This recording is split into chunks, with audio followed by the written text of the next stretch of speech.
to come get. Yeah. Hello, everybody, and welcome to the Maurice Brown Comedy Show on bogradio.fm, also kchftv.org out of Albuquerque, New Mexico. This is the Maurice Brown Comedy Show, and we've got a great comedian on our show today as a special guest. Please welcome a comedian from Florida, the Okeechobee area of Florida. He can correct me if I've got that wrong. It's a very difficult name to pronounce. He's been doing stand-up comedy for about 10 years. Please welcome to the show the amazing and the very funny comedian Doc Wright. What's up, Doc? Hey, what's going on, Maurice? How you doing, brother? I'm doing great. It is awesome to have you on the show. We just got done with a comedy conference in Atlanta, Georgia. McDonough, more specifically, hosted by the Living on Laughter Christian Comedy Association, which used to be the LOLGCA, Living on Laughter Gospel Association. And so for those of you out there that don't know, this was an organization where you had two comedy entities existing in Christendom.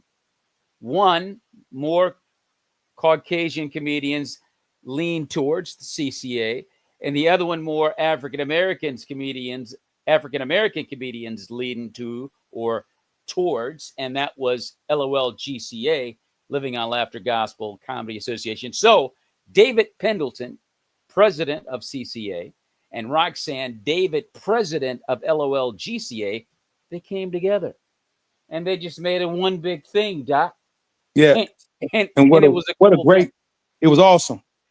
It was an awesome merger, if you will, or just an awesome connection with both entities coming together under the same umbrella. Man, it was a great experience for me to be amongst legends as yourself and other people as such.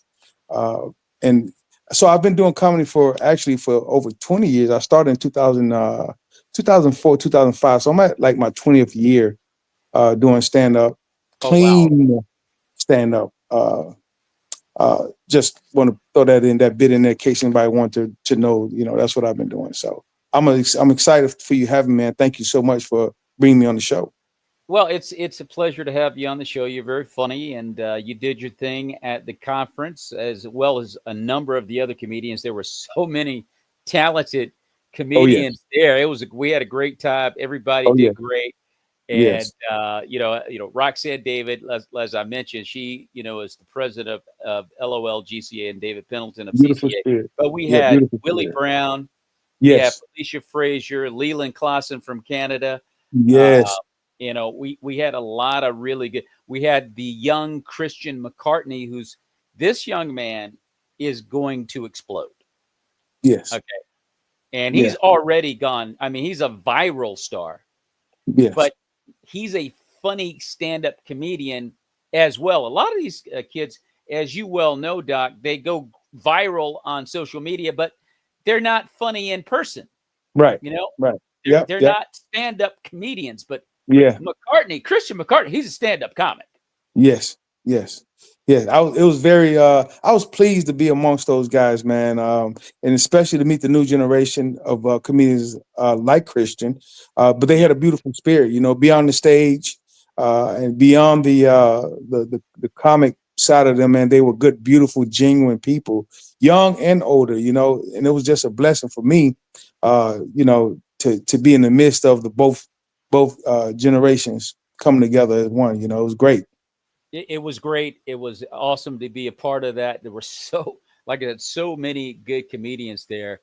And we just had a lot of fun, man. We learned a lot Yes. about marketing ourselves and how to use. I mentioned social media. I mean, people our age, man, we're just like, the people that type with their fingers, Yeah. Yeah.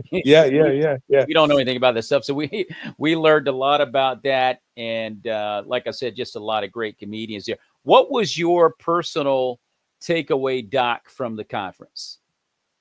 Okay, so I'll sum it up in short. Amazing. That was my takeaway. It was amazing. Being in the game for such a long time, and on a clean scale, most people don't know, especially know not throwing any shade at people that do secular comedy and use what they use, because it's comedy. You know, everybody know what they like. But for me, initially starting out back in the day, my focus was I wanted to draw all family members. You know, I want to draw the young and the old. So to be in that setting with so many different genres of people who do what they do, man, it was my take from it was that, for one, the relevancy of comedy is still there on every level. You know, it's there, and me being able to still make people smile and laugh, uh, it felt so genuine and it felt so family oriented, that I'm still talking about it. Man, I'm bragging about it. Actually, my experience, because I've been around for a while and I've been to different places, different states, and things like that, performing, man, and you don't have the name that people always know about. So just to be around legends that aren't considered legends to people in the secular world, it meant a lot to me personally. And again, including yourself, Maurice, man, to see all the people that knew you, man, and giving you the accolade that they gave you, your flowers, while you were able to get them, man, was good for me to be in your presence as well. So Well, appreciate it. hey man, I appreciate you, Doc. I've got so many balls in the air nowadays. I've got my hands in different, genres. I just completed a film that was nominated at the International Christian Film and Music Festival in Orlando. I'm Yeah, going to yeah. shoot the full length of that this September. Another film I'm shooting in Texas in August. And so my comedy game has taken somewhat of a back seat to that. I'm going to get back at it because as we talk about it, because like you said, I knew all the comics there. I've been going there for years and performing, and I've done shows, big shows with some of them. Felicia Frazier being one of them. We Okay. uh, we did a show in Fort Pierce last August with Casey Peruski, Oh and yeah. it was called Comedy in the Kingdom. As you can Hmm. see behind me, that's one of the tickets from that show, Comedy in the Kingdom tour, which is what I'm trying to launch. And the Okay. idea of that is to have Christian comedians all over the country perform in the tour, wherever you Yeah. are on the map. If you're in that city, if you're in that region, if you're in that location, the tour will recruit you to be in that show. So I'm trying to get that going, and I got you on my radar, Doc, to be a part of that. I But appreciate that. this is something God gave me, and it's going to happen. There's no question about it. There are so many, and I'm going to say this and turn it over to you, Doc. But there are so many funny Christian comedians out there that the world's not aware of. Right. Okay, Right. and my intention of the tour is to get them exposure and visibility. Because I'll be honest with you, we've got comedians in our group, in our realm. If you put them beside Dave Chappelle, they would kill just like Dave Chappelle. No doubt. Dave, and that's, I mean, look, Dave Chappelle is the number one comic in the world right now, Yeah. but Yeah. he's No doubt. doing his brand. Yeah. People don't want to hear, oh, when soon as you hear a Christian comedian announced, people are like, I don't want to hear that. Or you'd be lucky to even get booked, Right. in some of Yeah. these areas. So anyway, there are a Yeah. lot of comedians that in our world of Christian comedy that I want to get exposed. A lot of very, very funny comedians. A lot of people don't know you're a minister, Yeah. and you are a guy that stands in front of the pulpit and preaches the word of God, and you're also a comedian. Tell us Yeah. how those two worlds meet. Man, that's a great question, Maurice. Man, that's a great question because, so for me, you know, I'm so glad and humbled for the fact that God chose me, because there are so many people. There are people that's actually in the pulpit or in the ministry now that have talents and gifts that God wants them to use, but they just don't know how, or they're afraid to because they feel as though they may confuse the congregation or the parishioners, or they may mislead them. But quite frankly, for me, I know this assignment came directly from God, man. So because he gave me the gifts, all the gifts came from him, according to Scripture. All good gifts come from the Lord. So if he gave me something to use, but I'm trying to figure out how to use it, then I'm stuck in a place where I need to dig a little deeper and tap into his spirit so I can get the direction I need, man. There are so many people that God has given gifts to that they sit idle because they're either afraid or they're worried about the naysayers, or they're worried about the criticism, or they're worried about if they measure up, especially us that's in the ministry and that living this lifestyle. But I'm here because I think God, in fact, I'm going to stand on, I know God wanted me to go out because I'm bold and I'm honest. And they told me I was funny, man. They tell me everywhere I go, they tell me, man, you're funny. We appreciate you, your transparency. So I like the way that sound in my ears, and I'm gonna roll with it. But I always give God the glory, man. I'm grateful to be able to stand in a position, Maurice, where people can see God and people can laugh. God is who he is, but he has a spirit of joy in him. And I'm just a piece of that spirit, man. I'm a piece of that joy spirit, the shedding light across the people that's going through stuff, man. And we need laughter. So I take the assignment seriously, you know? Well, we do need laughter, Doc. And, with the things that are happening in our world today, politics and all those different things, people are, preaching gloom and doom. Some people are, others aren't. But, we need laughter, like you said, in the world today. And I enjoy watching you, Doc. You're very funny. I enjoy watching you move right up there, man, and do your thing, do your routine. You're definitely hilarious, dude. You're hilarious. And people need to see more of Doc Wright. Ladies and gentlemen, you're listening and watching the Maurice Brown Comedy Show on bogradio.fm, talking with comedian Doc Wright from the he hails from the Florida area. And again, as we were just talking, he's a minister. Now, Doc, we had the opportunity again to convene with a lot of comedians in the Christian world. Some people say, hey, look, just call me a comedian, or hey, just call me a clean comedian, whatever. But, we're all Christians and we're representing Christ up there. One Right. of those comedians is Donnie Stopa. Right. Donnie Stopa. I don't know if you had a chance to meet Donnie at the conference or not. Do you recall meeting Donnie? I have to see his face, to be honest with Yes. you. So Donnie Stopa did or is in the process of developing a documentary about stand-up comedy in the present day age, in the modern age of 2025. Doc, coming out of COVID, I don't know about you, but it seemed like the cancel culture began coming out of COVID. Okay. Where if you said it doesn't matter if you're Christian or secular, if you say the wrong thing, if you offend the wrong group, you could get canceled. Right. And I think that for Christians, it's even, more difficult because, we offend everybody. Right. But, Yeah. what I'm saying, we offend the world just as soon as we show up, it's, oh my goodness. But I'm going to play a trailer Okay. from the documentary, and I want to come back and we'll talk about it. Gotcha. Cancel culture. We're talking about censorship in comedy. Do you think that cancel culture exists in comedy? Basically, in a nutshell.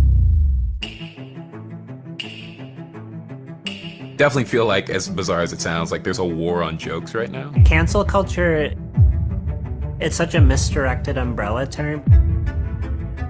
You can't police what is subjective. Oh, wow! Like, you kind of have to live your life bulletproof now. You just have to. Greatest night in the history of television. You can't say an inappropriate joke that doesn't have the right context. There's always going to be some sliver of cancel culture, of woke, of political correctness. You're not funny, and this is how you have to do the joke, because I know how funny jokes work. That's not the joke. I don't believe people get canceled. I believe that they have a shift in their audience. Put your hands together for Mr. Joe Rogan! When people say somebody is canceled, I think it just means, oh, we found they did or said something that most people don't like. I date a lot of bimbos. That's the problem, man. So what?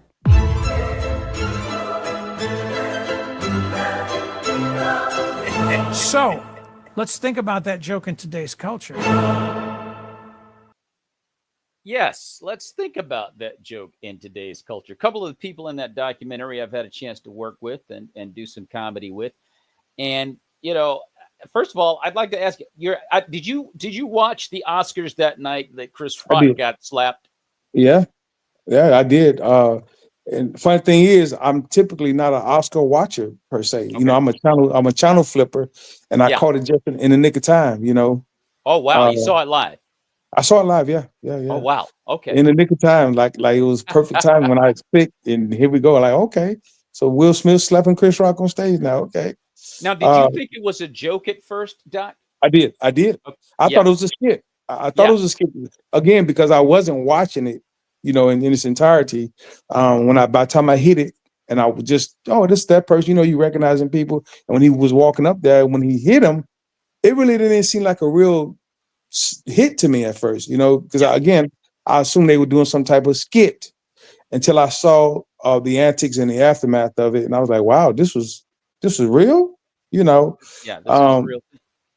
Couple of things that got me on that. First of all, the slap wasn't really like a black slap. I'm just put that out there. That, that was a Hollywood slap, Maurice. That You know wasn't it. a deep You know deep it, down Doc. That south. wasn't. Hey, Doc. That wasn't a real open hand. Nah, that wasn't a project slap. That was a Nah. Hollywood rich slap. It's a That's it. difference. Yes, sir. Yeah, There's a yeah. difference. So yeah, that was a love tap. You know what I That mean? was yeah, that was kind of a love tap for real. Yes, sir. Yeah, yeah. So because he was still standing, Chris Rock was still Yes. standing, and he wasn't leaking. He had no blood on the side. He was able to Right. talk about it. Right. That wasn't a He real. got a That's he why I got a thought it little was a love skit. tap. Yeah, that's why I thought it was a skit. You know, so you know, the cancel culture thing, Maurice, man. I had an opportunity to perform during COVID. You know, in fact, it honed some skills in me that I ran from, and I honestly still don't like to do, but I'll do it again because it was a success for me. I got Yeah. hired to do some shows for on the computer online. Okay. It was that was definitely a challenge because I thrive off the energy of the audience. I thrive off looking at your face and seeing what I'm saying, changing Yeah. the trajectory of the way you look and put a smile on your face. Yeah. So when I did it online, you know, they were able, the people that hired me log me in and all this other stuff. I mean, you can see all these hundreds of people, you know, watching. And it was like three or four of us. It was a kitchen comedy something. And it was a success. You know, I got phone calls after phone calls afterwards saying, hey man, I stayed on because of you, know, et cetera, et cetera. And it Yeah. kind of brought some like, okay, the relevancy was still there. People are thirsting for good, clean comedy, man. And I'll stand 10 toes down with anybody on that. The only thing about it is they don't have many choices. Okay. They don't have many choices in clean comedy world, man. And when I say clean comedy, I mean not even innuendos and or edgy jokes that'll lead a person to make their mind wander into a dark place. If I'm coming to bring light, that's what I'm bringing, light. You Yeah. understand what I'm saying? Yeah. I'm not bringing nothing dark and nothing edgy to disrespect God or disrespect my integrity of who I am as the man of God. But I'm gonna be funny. I'm gonna make Yeah. sure that my job is to make you smile. Yeah. And I'm thankful that when I do go to these places to perform, man, I get the responses that I know they got what I came to bring, you know. And Yes. instead of, and I had opportunity, you know, I performed in some secular places. I used to perform regularly at the Improv in West Palm Beach, Florida, man. I've been to Miami Coconut Grove, is where I started at actually. I hosted my own open mic in Port St. Lucie, Florida. You know, I do Yeah. a lot of churches and things like that. So those experiences in the different genres also were um, were training sessions for me. They were testers, man. They would test you because the type of people that come to these secular venues expect secular material. Yes. And when you come up with the funny and they don't hear you cussing, they're gonna do a couple things, man. They either gonna say, "Wow, I'll give this another shot," or I wish they was a little bit more dirty. Next time I hear his name, I'll pass. But Yeah. you got to keep going on your purpose because you're not here to necessarily please a certain genre of people. You're here to make people laugh, all people. Well, I did a show once where I was the only clean comedian in the lineup, and I had someone in the audience come up to me and say, "Man, look, thank you." And I didn't even realize you were not cussing until about a minute in or so, and then I realized you weren't, and I appreciate you for that. So people take notice of it. I think the key is just be funny. At the end of Yeah, the nobody, I would say 98% of the people that go to a comedy show really don't care as long as you're funny. It's like as long that. as you're funny. That's all they care about. I Indeed. think that there are levels to this. I want, and it leads me into my next question. What is it in your mind, the difference between clean comedy, family friendly comedy, and church comedy? Okay.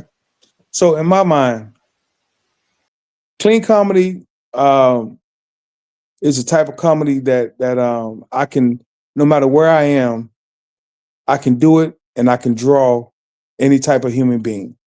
I can draw the person that don't even go to church, but the material has to be a little bit stronger, in my opinion. I think you got to have good, really good material when you are selling your bit as a clean comedian. But if you take off the clean and just be another comedian, I think in that particular realm, you'll draw people of all likes simply because you just tell them, hey, man, I'm just another comedian. Give me a shot. I'm going to make you laugh, and then we're going to move forward. And as far as a Christian comedian, when I first started in 04, 05, because I honestly I surrendered my life to Christ, man, and decided to take this walk.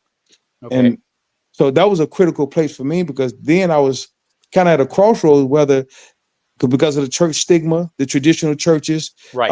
You never hear about laughter in the churches on purpose. So, Yes. my laugh, Mother Johnson get up in her stocking stuck to the back of her skirt, you'll laugh at that, but you won't go in there and make a joke about Mother Johnson because it's so fragile. It's a fragile place, sensitive. Yeah. So when I started, I was Christian Comedian Doc. And then maybe after a couple of years, man, I was performing in different places, and it hit me one time, man. I was at the Improv, and I was thinking, you know what? I don't want the stigma of Christianity placed on it simply because I didn't want people to leave.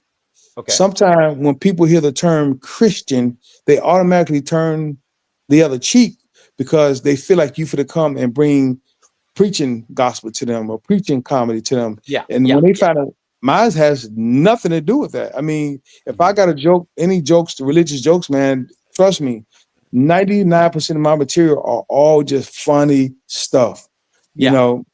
Seriously, I don't even sit around and think of religious jokes at all. But if it comes to my heart and my mind, and I can hone in on it, and I know I can tweak it and make it funny, I'll do it. But I think just being a comedian, man, a raw, talented comedian, and trust and believe in your material, bounce it off some people and practice, here and there, and go see what it does. I had a joke about, going to church. You go to church nowadays, everybody's like, in the flip flops, and they in t-shirts. They got the hat on back, where the pastor's got, his hat on backwards. He got a hoodie on, and that's fine. That's how you do. That's how you do. I like to wear suits. You know what I mean? Yeah, I like to be dazzling. I like to wear the whole nine, dude. The gold chain, the whole thing. You go in church looking like that now, people are like, yo, who died? Yeah. I'm like, hey, yo, Doc, I'm like, Jesus? Yeah. Hey, now I tell a joke like that in a secular room, that's cool. Yeah. Because it wasn't preachy. It was just a joke. Yeah. So when that's kind of like a crafty way to just let people know where you're coming from without feeling like you're being preached to. Right. I mean, just you try to come up with different ways, but I think there are levels to this thing. Like I said, or church, clean and family friendly. Family friendly, yeah. So you just gotta kind of know what it is, because as well as I do, Doc, church folk get mad in a minute, dude. Oh yeah. You gotta be real sensitive. careful. They sensitive. Very, very sensitive.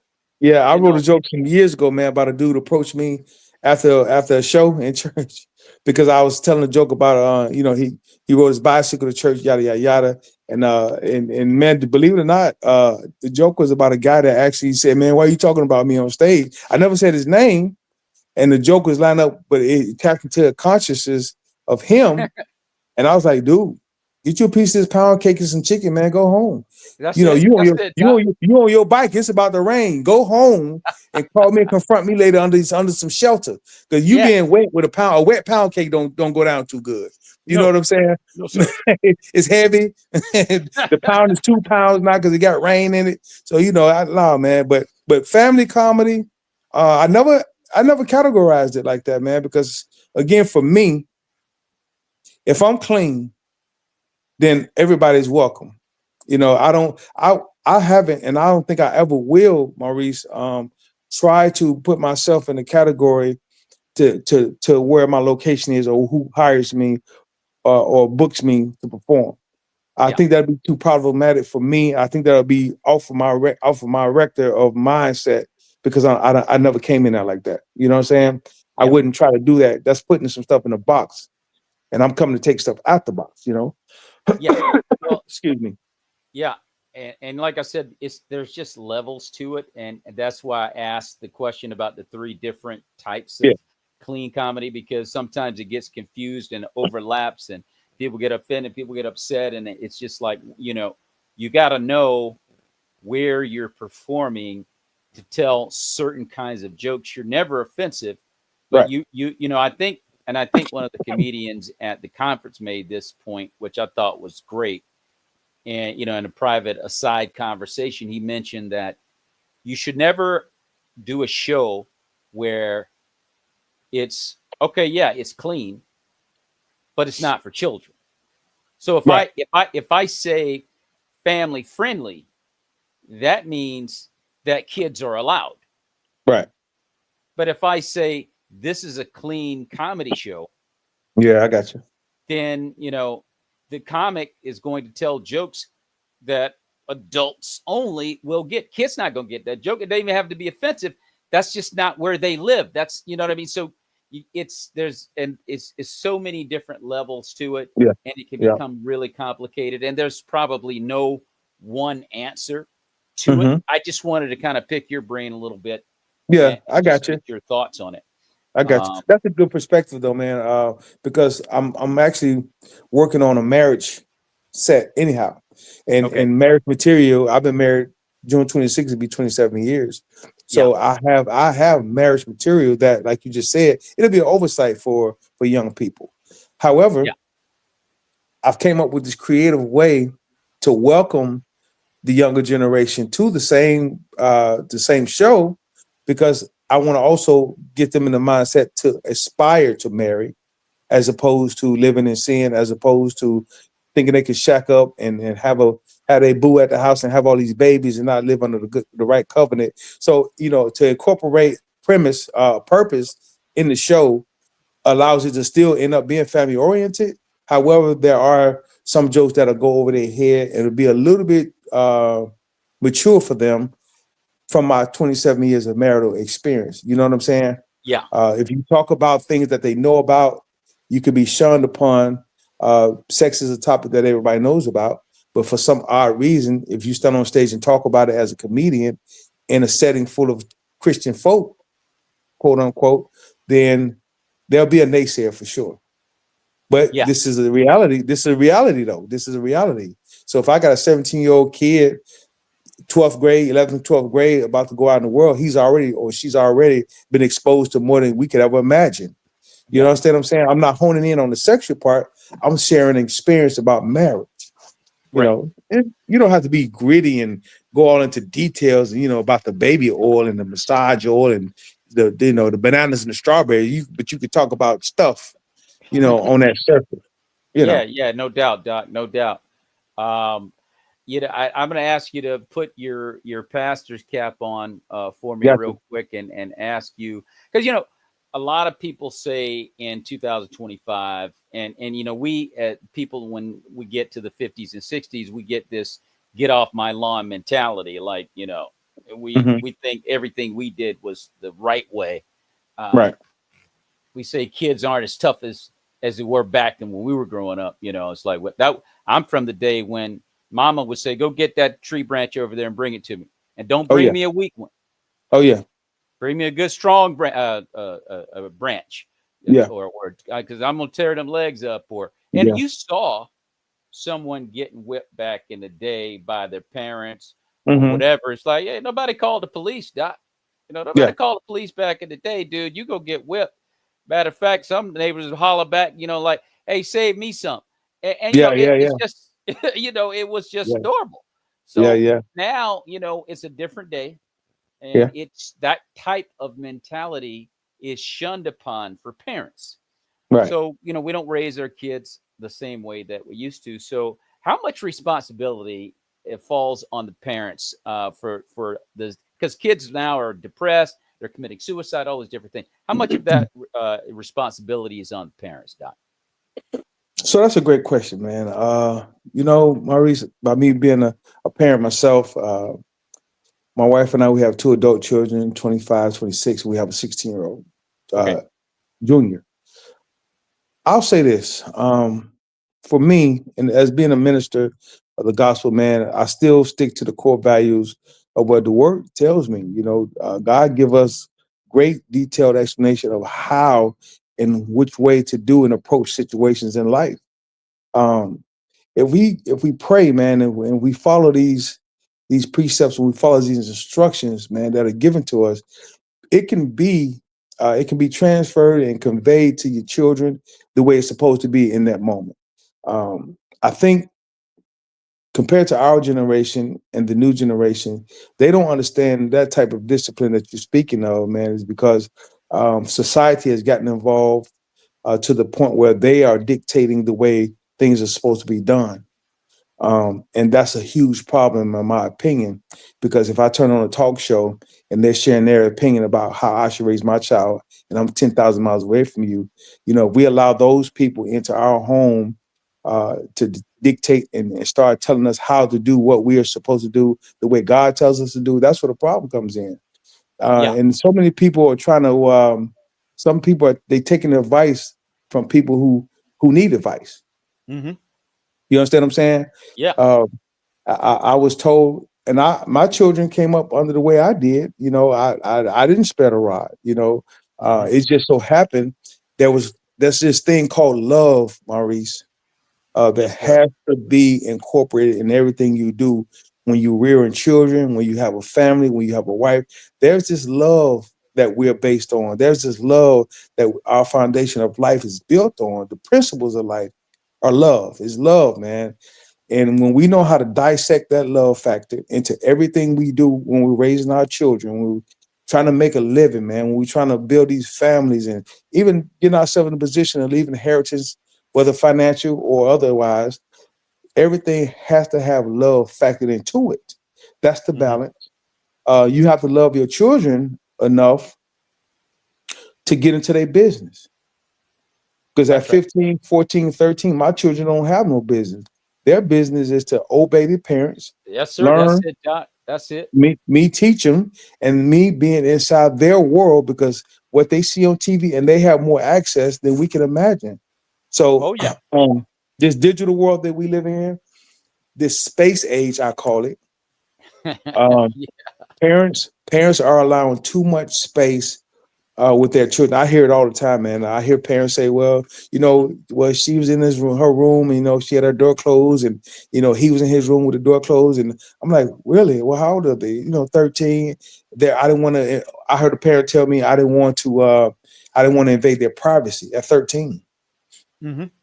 I said, wow, at 13, they got privacy, huh? At 13, I probably couldn't even spell privacy, let alone have it. In my mother house, in my mother house, we wouldn't have it. There's no such thing as privacy at 13. That's So right. Maurice, man, a big part of the problem is influence that the new age parents are having from their social media, from their social groups, from the influence of just digital world in general. They're practicing this stuff on their children. They're Yeah. indoctrinated, man, by a world that really is false. Yeah. Fact of the matter is, you got to stay included with love. You got to put that love in. My mother whooped me just like your mother did. Uh-huh.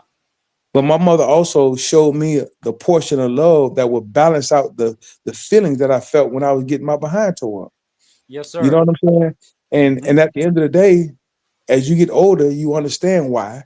Yeah, it hurt, but life hurts. Hey, And Doc, as they say in church, uh-huh. uh-huh. Hey, Hey, Maurice. So, Yeah. when they, oh no, they don't beat them. We don't. Okay, well, you know what? We're not selling going out and get tree branches. All Yeah. we're saying is there's some forms of discipline that everyone must have in their household, and that's That's it. scripture. That's Yes, sir. scripture. And I'm not talking about what I see and what I know is where I took they $1,500 iPhone. They shouldn't have a $1,500 iPhone at age 11. I don't care how big your budget is. That's You right. sending the wrong message. You Yes. sending the wrong message. Yes. My children, man, I thank God, man. My children, we really made them earn everything that they had, Maurice, man. Mhm. And my wife and I were on the same page about that. Our 16-year-old, she's 10 years younger than her older siblings. So Okay. she's in a new age that we're talking about. Our method has changed a little bit, meaning because of I've learned from the first two, there's certain tactics that I don't use, but I have the same purpose and the intention of being in her world. Okay. And I'm a deputy sheriff, that you're like I'm a law enforcement officer also. I did not know that, Doc. No. Okay, so my field, my profession is law enforcement. So Okay. I see what the natural eye of other people don't see. I'm in the midst of things that what I'm telling you is make better clarifies why I say what I say, because I see these 13-year-old kids coming to jail Yeah. that can't read or write, but they will cuss you from head to toe. Yes, I sir. see the parents come in and crying, and they're friends with their children, as opposed. Sometimes you can't tell who the parent and who the child is. Yeah.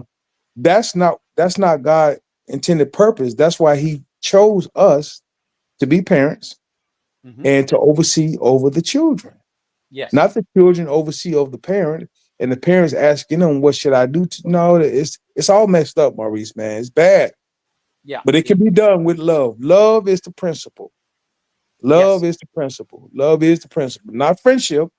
Love. Yes, sir. That's it, Doc. 100%, bro. I tell you right now, my dad had a tendency to make me and my brother, like he made us play, organized ball with the brothers in the hood. Yeah, Like, he had a way of saying, "Do you want to play?" Where you knew if you said no, you were going to be a punk in his yeah, eyes. yeah, yeah, So you're yeah. I like, got you. "Oh no, no, yeah, yeah, Dad, yeah." Yeah, Scared to yeah, death, Doc. yeah, But yeah, yeah. you know what I I get mean? it. Went out there Yeah, and played anyway because of the intimidation of Pop. And he took me down to high school because I was not a fast, mature physically. So all these kids are like huge, man. In high school, he took me down there, man. I was like, hey Pop, hey Pop, he's got a beard. yeah, yeah, Is he a yeah, student? Hey, I mean, yeah, yeah. and I mean, they was going for it out there. So I played with guys that made it in the NFL. But I thank my dad for putting me in that position because I went out there, I wrecked and rumbled with those guys. Every Right. day, guys was much bigger and stronger, got beat up, tore down. But Yeah, I endured seasons yeah, doing that because of my dad. So yeah, and you don't have old school leadership like that today. yeah, yeah, Today yeah, you're a bad parent because you got Junior scratched up. yeah, No, no, no, no, yeah, no, no. That's a good learning lesson for any young boy. That's just an example.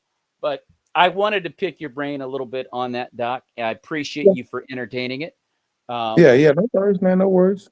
Let's go back to the world of comedy because when we get on stage, we have things that we talk about that are pretty deep, and we may be struggling with some. Have you ever had personal struggles, for example, yourself, that you had to resolve within yourself before you could make a joke out of that, and then the joke actually helped someone that was going through the same thing? Right, right. Okay. That's a good question. That's a good question.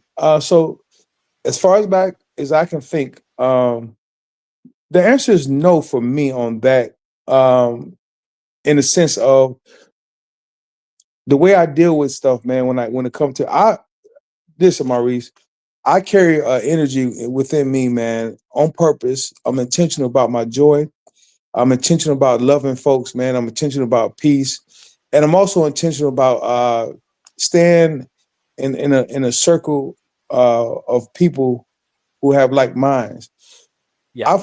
I've placed myself in here in the best place possible that nothing interferes with my assignment. Because there are things that's always tarrying around us, man. You know, no one has a perfect world around them because we all share the same space. So I have in my mind, man, that I am fighting to not let anything interfere with my assignment, man. And my assignment is to love people, make people laugh, support and help people best as I can, allow people the opportunity to use me for what I have so they could benefit from, because it's not all about me. You know what I'm saying? Yeah. So when I'm bringing, you know, excuse me, the way I view things in the comedy realm is, I know that in the audiences that we face, there's a lot of stuff going on in them people that I'm looking at. And I take it seriously in my heart that this is the time that they need a break. We are the breaks that they get. We're the breaks. So when I perform, I talk about real things because I can relate to so much because I start out young in the world. I'm from Chicago, man. That's my hometown. So we grew up in the hood, man. We grew up where it was rough. We grew up poverty stricken, man. But I tell people this, and I say it publicly on your show. I cannot lie. Okay. I never went without a roof over my head. I never was homeless, and I never went hungry. My mother fought for those things. Amen. Praise the Lord. But I never had extras. Okay. Never had extras. Salvation Army was our best friend, man. So, you know, I think these are subjects that I use on stage that I tell the truth about. And God has just blessed me with the gift to turn those into things that's not only relatable. Man, you know how many people be sitting in our audiences with Goodwill clothes on? How about it? But they want to act like they got it straight from Saks Fifth Avenue. Man, you got that from the Goodwill, because I recognize some of the clothes, they be mine.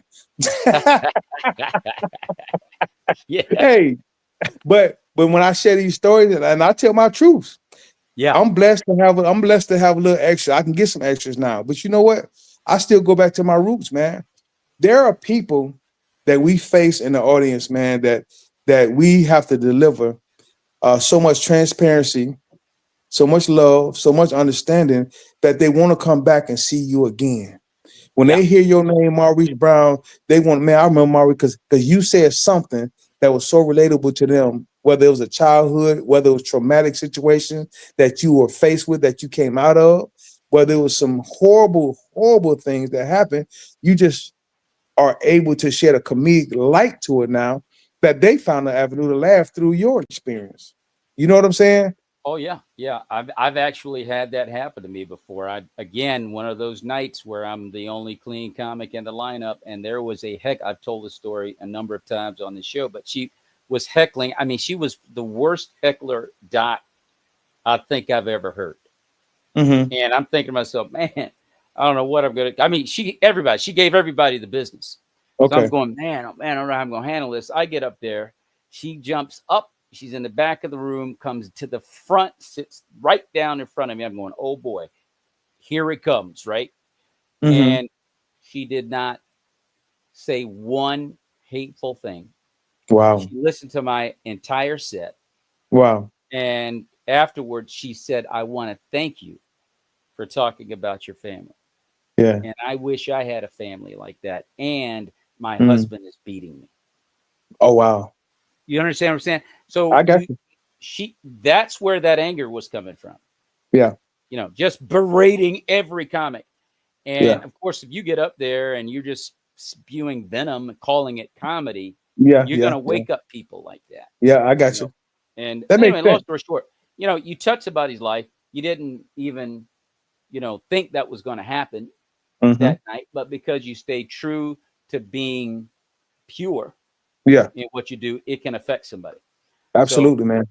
Yeah, that was just an amazing experience, and I've had one or two others like that where people just appreciate you being clean and respectable. There's a lot of people, they go to these shows, Doc, and you know, they're like, well, I guess this is what I'm gonna get, and they kind of suffer through it, even though they're laughing. A lot of people have fun at these shows, but you know, it's uncomfortable when you hear that stuff coming from the stage. And if you can clean it up, you know, you can definitely help somebody. A lot of comedians, You know, you got white audiences, you got black audiences, you got Hispanic audiences, you have mixed audiences, you Oh have yeah. one demographic that's, you know, more dominant than the other, yada, yada, yada. Some comics kind of back away from that. Yeah. Brian Regan, I don't know if you're familiar with Brian Regan, but he's a clean comic. He's one of the best comics, period, in the Okay. game, and he's just clean. Okay. But he told a story where he used to go to this club every night, and he noticed that the comedians would not perform when there was a certain greater demographic in the crowd. Like they're like, I can't relate to them. And Regan was like, hey man, if you want to be a good comic, it doesn't matter who's out there. Your job is to be funny. And again, he's one of the best in the business. Are you comfortable performing in front of any demographic? I am. Okay.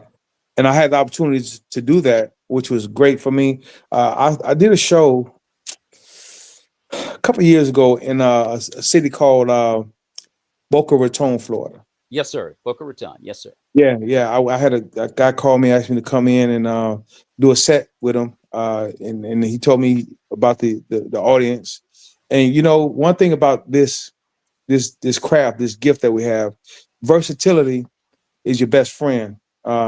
You have to challenge that uncomfortable space in you, because I'm urban. You know, I come from an urban area, so naturally, I'm filled with urban experiences.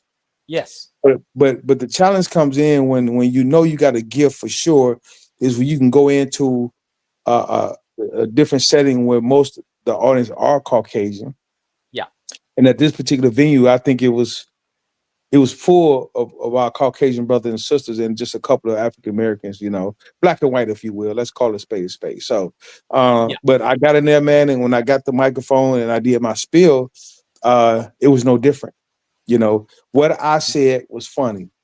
What I said, they caught it, you know, for the most part. And I felt like, wow, when I left there, I was driving back home. I was like, okay, that was good. I needed that. Because, you know, sometimes your mind can play tricks on you. And you can prepare for what you don't need to prepare for, and you can flop. You know, the best advice I give to myself and to others is, that's in this comedy game, man, that's picked up a love for, is to have transparency in your heart, but have human beings in your mind. You know, we got a different skin color, man, but there's something in everybody that you can tickle their fancy no matter what color they are. You know what I'm saying?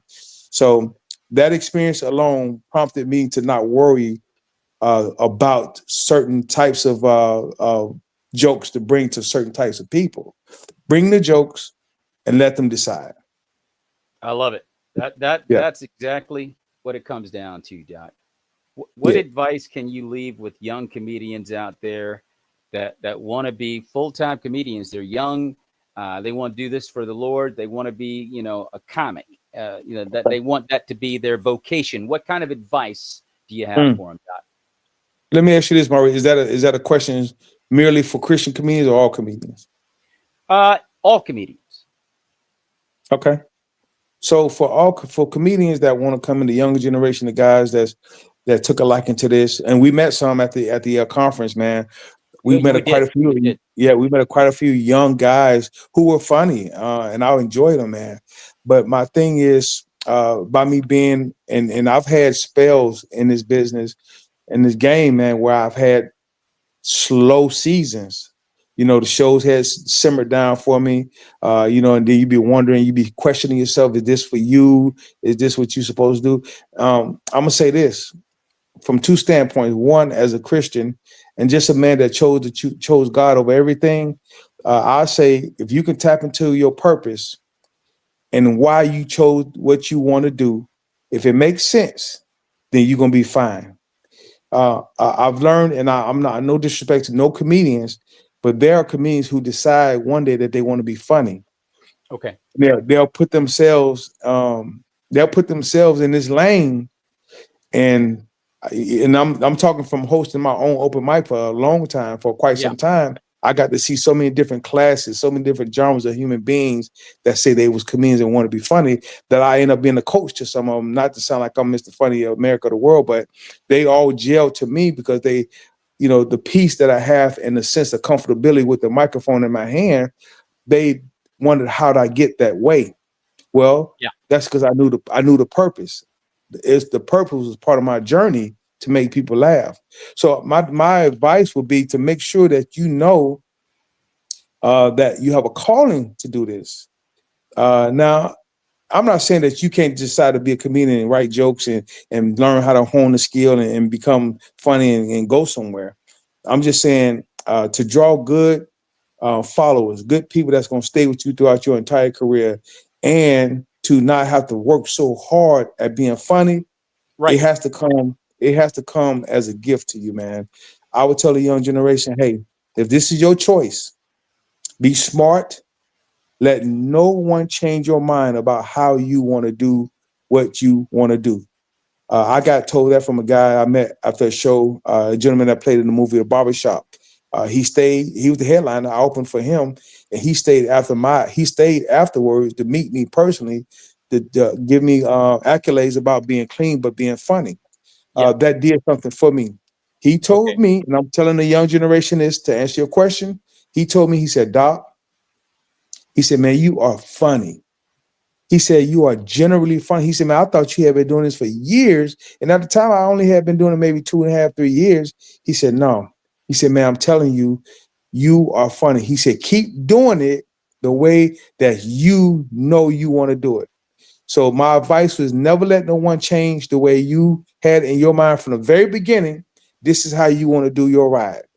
Yeah. Yeah. Don't let nobody change. Don't let the money come and redirect your path, because then you'll flop, or then you're going to run into some walls that weren't meant for you.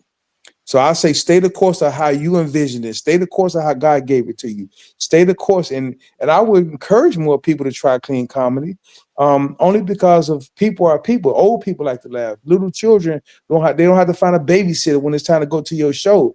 So I would encourage more people to be clean. That way the whole family can come out and support. The whole family going to pay. You know what I mean? Then you're going to draw a generation of so many different generations in that one family that, man, you'll be surprised how you'll be booked for shows on the East and West and North and South. You know what I mean? Absolutely. So that's my advice, man. Stay true to who you are. Don't try to be nobody else, and practice. Practice. Great advice. Great advice, Doc. And I think that a lot of young people, you know, particularly, you know, young Christian comics, not to exclude any young comedian, because you have to be careful about these wolves out here. But doing clean comedy gets you paid more than being someone that, you know, likes to use profanity.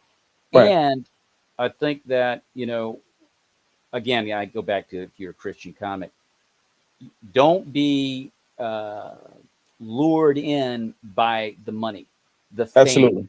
the venues, the other big names that you can work with, and compromise what you believe. So now you're out there cussing, you're out there saying things that out of pocket. It's not pleasing to God. You know it, but you're going for the lure again of the money and fame. And that and it happens to a lot of people in the Christian business, believe it or not, that have gotten lured into that, and they went for the money and they compromised what they know God does not like or approve of. Now you can tell yourself that God, it's all good with God, and make yourself believe that, but you know it's not true. So you and so that's another piece of advice. Doc, I could talk to you for 2 hours easily. Likewise, my friend. But we got to stop right here for the stations here, bogradio.fm and kchftv.org. It's been a great show. We've been talking with comedian Doc out of Okeechobee, Florida. He's also a minister and a deputy sheriff, and he's also an amazing stand-up comedian. Just chatting on the Maurice Brown Comedy Show. And if you're coming in at the very end and you're like, oh man, Maurice, I missed it. Not really, because you can listen to this interview in its entirety on Spotify and where all major podcasts are heard. this evening, and then also any Monday, random Monday through Friday morning at 9 a.m. on bogradio.fm. You may hear this interview or kchftv.org out of Albuquerque, New Mexico at 9 p.m. Mountain. Every Sunday I'm there, and you may see Doc and this interview. So this also, I want to let everybody know that I had a chance to write and direct a short film last summer called Unknown Kingdom, and it was nominated in the most inspirational category at the International Christian Film and Music Festival. You can see that film on YouTube if you go to my channel at Maurice Brown Comedy, and you can find Unknown Kingdom there, and you can check it out. It's about spiritual warfare and what the angels and demons are really doing out there in that world we can't see. There's a battle going on out there, Doc, in that world we can't see. And the Bible says, as you well know, the kingdom of heaven suffereth violence, and the violent take it by force. They're not kidding in that unknown realm. It's more real in that unknown realm than what you and I can touch, taste, and see. But I'm going to leave it at that. It's just a short film. We're working on the full feature length. We're going to shoot it in September. So just wanted to get that out there. Talking with comedian Doc Wright. Yes, sir. On Yes, sir. the Maurice Brown Comedy Show. Once again, Doc, I want to thank you so much for being on the show, my friend. And thank you, my brother. Yes, sir. May the peace of Christ continue to be with you and your family. God bless you. Likewise, man. Love you, man. Be good.